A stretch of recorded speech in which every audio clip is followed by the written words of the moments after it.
빌립보서 2장 12절에서 18절 말씀을 제가 봉독하겠습니다.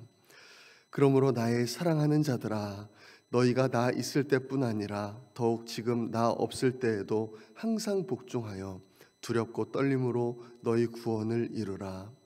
너희 안에서 행하시는 이는 하나님이시니 자기의 기쁘신 뜻을 위하여 너희에게 소원을 두고 행하게 하시나니 모든 일을 원망과 시비가 없이 하라. 이는 너희가 흠이 없고 순전하여 어그러지고 거스르는 세대 가운데서 하나님의 흠없는 자녀로 세상에서 그들 가운데 빛들로 나타내며 생명의 말씀을 밝혀 나의 다름질이 헛되지 아니하고 수고도 헛되지 아니하므로 그리스도의 날에 내가 자랑할 것이 있게 하려 함이라. 만일 너희 믿음의 재물과 섬김 위에 내가 나를 전제로 드릴지라도 나는 기뻐하고 너희 무리와 함께 기뻐하리니 이와 같이 너희도 기뻐하고 나와 함께 기뻐하라. 아멘. 오늘 본문은 성화의 삶에 대해서 말씀하고 있습니다. 12절 말씀을 보면 이렇게 말씀합니다.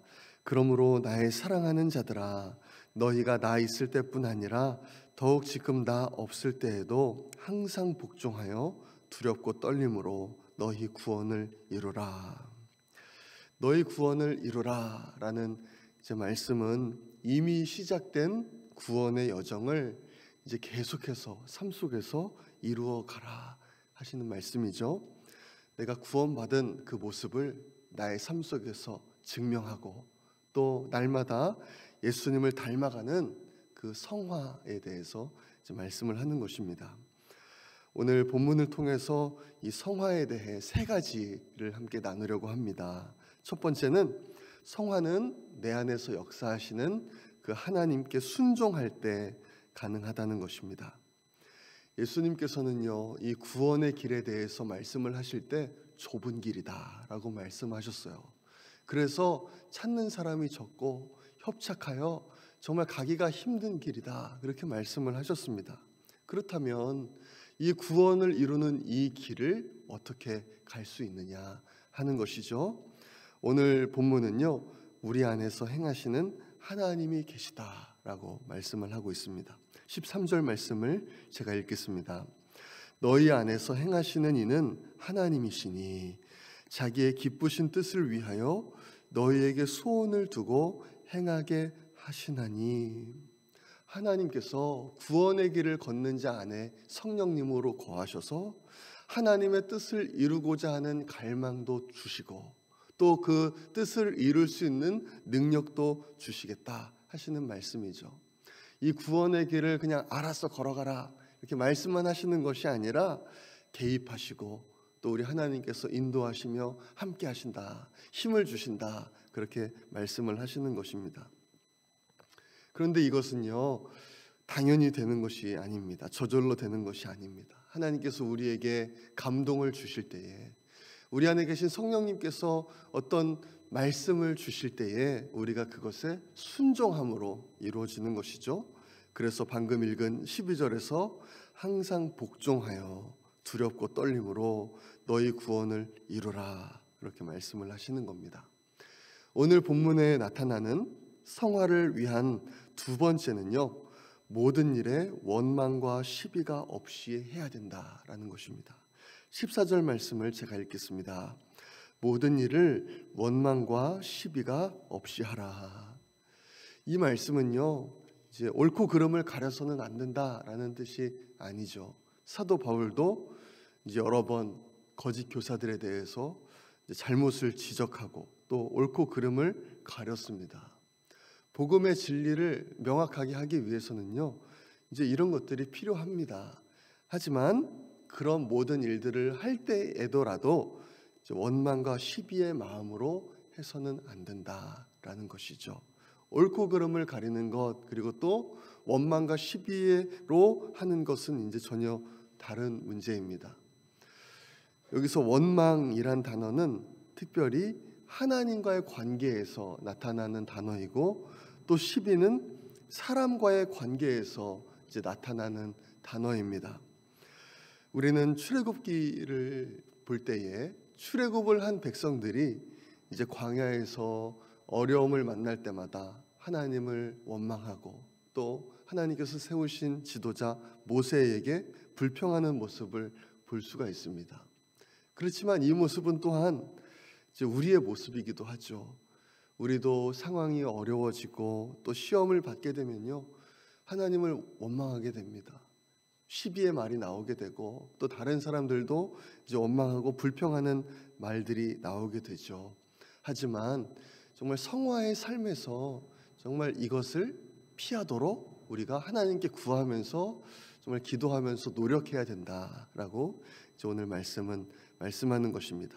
이렇게 원망과 시비를 없이 해야 이제 15절 말씀이 이루어진다고 말씀하는 거예요. 15절 말씀을 제가 읽겠습니다.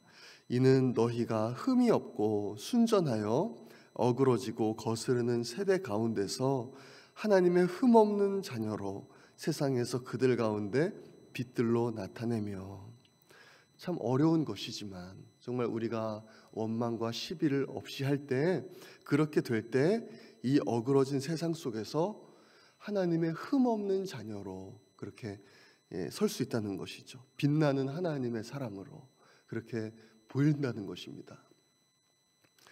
오늘 본문에 나타난 성화의 삶을 위한 세 번째는요, 생명의 말씀을 붙잡아야 한다라는 것입니다. 16절 말씀을 보면요, 생명의 말씀을 밝혀라고 이제 나와 있죠. 근데 이 부분을 세번역 성경으로 보면 조금 더 이해가 쉽습니다. 제가 세번역 성경으로 16절을 읽어드리겠습니다. 생명의 말씀을 굳게 잡으십시오. 그리하면 내가 다름질한 것과 수고한 것이 헛되지 아니하여서 그리스도의 날에 내가 자랑할 수 있을 것입니다. 우리가 정말 이 세상에서 성화의 삶을 살아가기 위해서, 온전히 이루어가기 위해서는요, 정말 필요한 것이 이 하나님의 말씀을 굳게 잡아야 한다라는 것이죠. 그럴 때에야 우리가 아무리 다름질하고 수고를 해도 그것이 헛되지 않는다라고 말씀을 하는 것입니다. 사도 바울이 이 하나님의 말씀을 말씀할 때 생명의 말씀이라고 이제 말을 하고 있죠. 하나님의 말씀은 정말 우리에게 생명을 주신다는 것입니다. 생명을 주신 하나님의 말씀, 그것이 우리의 영의 양식이고 정말 우리가 거기서만 우리의 진정한 양식을 구할 수가 있습니다.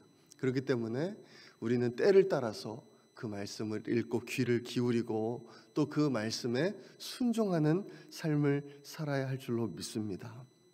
그 유명한 시편 1편 복 있는 사람, 시편의 저자가 정말 복 있는 사람이 어떤 사람인가에 대해서 이제 말씀하는 것이 시편 1편인데, 시편 1편이 그렇게 말씀합니다. 복 있는 사람이 어떤 사람인가 하면 여호와의 율법을 즐거워하고 주야로 그것을 묵상하는 사람, 그 사람이 복 있는 사람이다 라고 말씀을 합니다.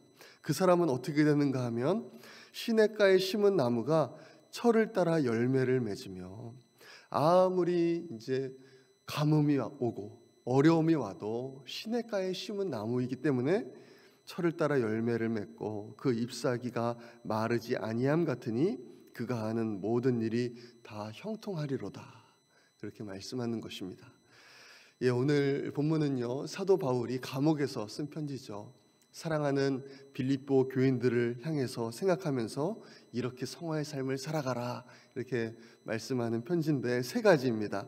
내 안에서 역사하시는 하나님께 순종하는 것, 그리고 원망과 시비가 없게 하는 것, 생명의 말씀을 굳게 붙잡는 것입니다. 이 말씀대로 우리 모든 성도님들 오늘 하루도 성화의 삶을 살아가시고 구원을 온전히 이루어 가시는 우리 모든 성도님들 되시기를 간절히 소망합니다. 이 시간에 우리 함께 기도하겠습니다. 시간 기도할 때에 하나님, 제 삶이 날마다 더욱더 우리 예수님을 닮아가게 하여 주옵소서. 이 어그러진 세상 속에서 하나님의 자녀의 모습이 어떤 것인지 보여주는 우리의 삶이 되게 하여 주옵소서. 그렇게 기도하기 원합니다. 우리가 품고 기도하는 영혼들을 위해서 기도합니다. 하나님, 이번 전도 주일을 위해서 우리가 그 영혼들을 품고 기도하고 있습니다. 그 영혼의 마음을 만져주시고 하나님을 향한 갈급함을 허락하여 주옵소서. 우리 담임 목사님과 사모님, 한국에 계신 모든 일정 가운데 또 치료하시는 모든 과정 가운데 하나님 함께 하시고 은혜를 베풀어 주옵소서. 어려움 가운데 있는 성도님들과 또 한우들을 위해서 기도해 주시고 러시아, 우크라이나 침공이 속히 중단될 수 있도록 우리 이 모든 기도 제목을 놓고 주여 한번 외치고 기도하겠습니다. 주여.